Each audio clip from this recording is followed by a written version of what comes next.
doing this video a third time because I think I just realized what I can do for this video. I feel like there wasn't enough to talk about the first time I filmed it, so let's try it again.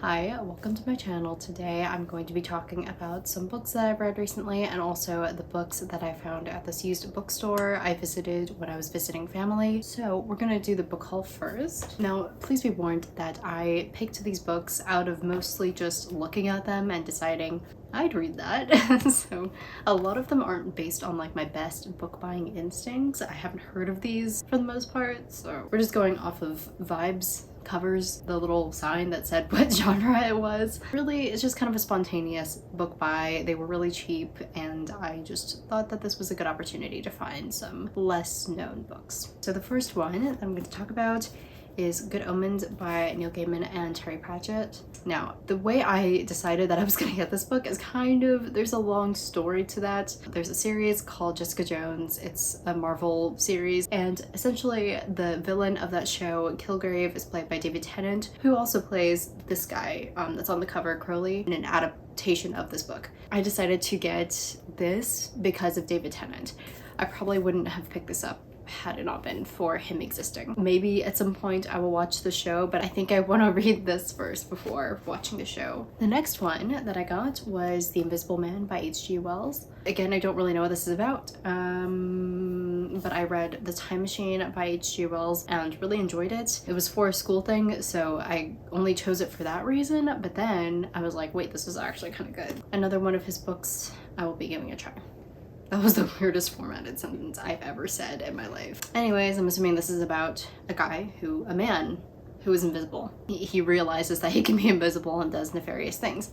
That's my prediction. All right, the next books that I found, I didn't realize they were part of a series, but I'm assuming these go together. And this is Scar Knight and Iron Angel by Alan Campbell. These two, I just looked under the sci-fi section and I just saw that. And I saw Iron Angel first, which I'm assuming is the second book to this because it seems like Scar Knight came before this one, so I don't really know what's going on. Again, it doesn't really help that I've never heard of these before, so I'm just going into this very blind. I'm just gonna read the back of this and let you decide what kind of book this is because I have no idea. In the city of Deepgate, suspended by chains over a seemingly bottomless abyss, there are two angels. One, an untested boy, the last of his line.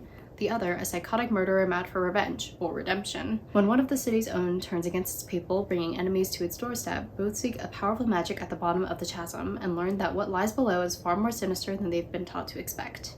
Cool cover, cool concept. I love a good old psychotic murderer mad for revenge. Who knows, maybe this might be my favorite fantasy series. I don't know what I'm not thinking anymore. All right, the last book is kind of a step up from the last few books that I got, and the fact that it is just gigantic for no reason at all. Like, this could have been compressed so much, but I feel like maybe there's a reason why they decided to do this. But this is Greg Bear's City at the End of Time. I love this kind of concept. I don't know, like just something at the end of time. Time itself is such a concept to write about in general, but then like the end of time, you can do a lot with that, I feel.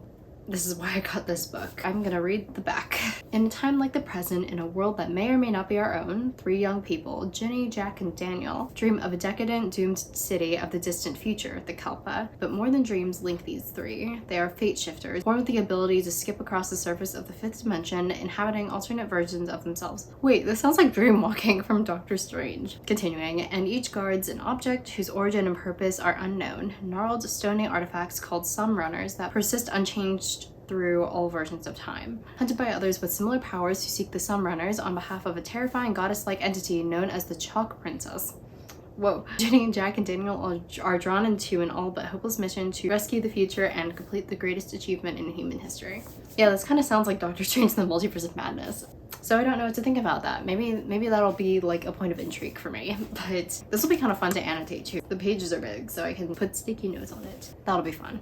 Alright, moving into the next segment of this show, I'm going to talk about the books I've read recently. I read all of these in like one day on my way back from the trip. The first book I'm going to talk about is an ARC that I received from NetGalley, and this is The Charmed List by Julie Abe. I really liked the cover of this one, and I also liked how it's young adult contemporary romance, but it's also a magic infused one, so I thought that that might be an interesting one to read. So I read it, and I have very mixed feelings about it. It has a really cute magic system. It's set in the real world, and you have just magic kind of spread out, and no one knows it except the people who are casting the spells and are just involved in it. So you have like the magic aware, you have the non-magic aware. These guys, they cast little spells on these charms or in food. It like fills you with certain emotions or courage or good luck and things like that. And I really liked that aspect of it. But when it came to the actual like plot and the romance, it just didn't do it for me. So you have like this former childhood friends turned enemies turned lovers thingy, but the thing is, and this is the thing that I had with The Unhoneymooners and Spanish Love Deception, is that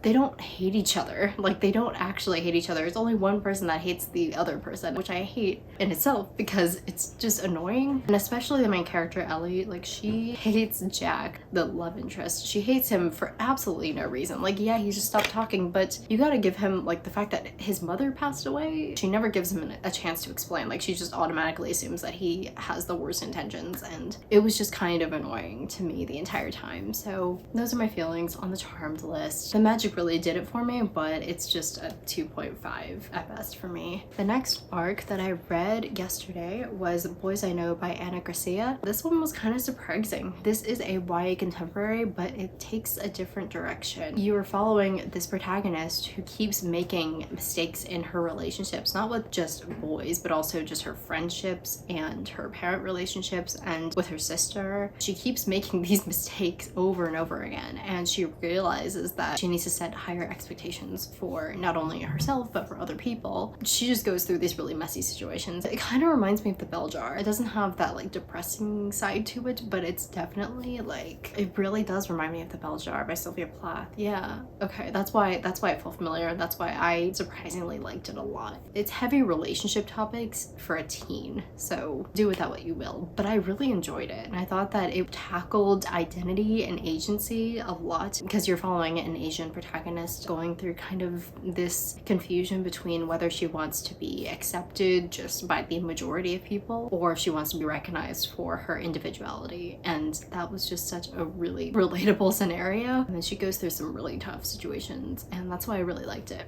The next one is Make It Sweet by Kristen Callihan. This reminded me of another arc I read a while ago called One in Rome by Sarah Adams. It's that same plot line of a city girl goes to a small town to reset her mindset for things. In this particular one, she is an actress. It's a really weird way how she gets there because she doesn't know who this lady is, but it's like her grandma's friend. She goes to stay at her estate and ends up meeting this like super grumpy guy who's the owner's grandson. It's that vibe. It's that It Happened One Summer vibe. And the thing is, nothing will ever compare to It Happened One Summer, but this one especially just felt very similar to When in Rome. To be fair, like this one came before When in Rome, but like I thought the romance was really fast. It wasn't insta love, but it was definitely like instant attraction, which I don't mind, but it felt like it was moving way too fast in the separate characters' internal dialogue, especially the guy, Lucian, I don't know how to pronounce that name. I thought it was kind of ridiculous. He's like this ex-hockey player and he got a concussion, so he's just kind of staying there because he can't revive his career. Anyways, he looks at this girl, what's her name?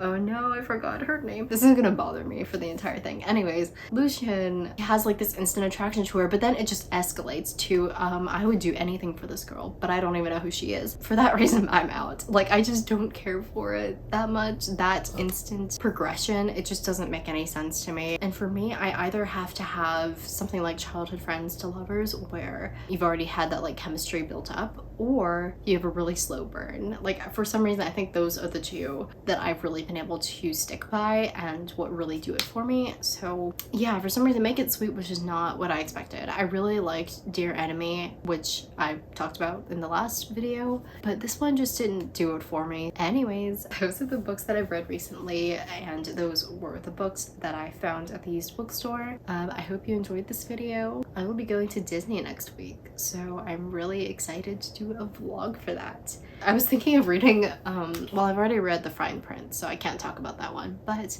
I was gonna try to read Terms and Conditions when I was at Disney because that happens to be based on Disneyland or Disney World, so maybe I'll do that. We'll see. I will see you in the next video. Bye.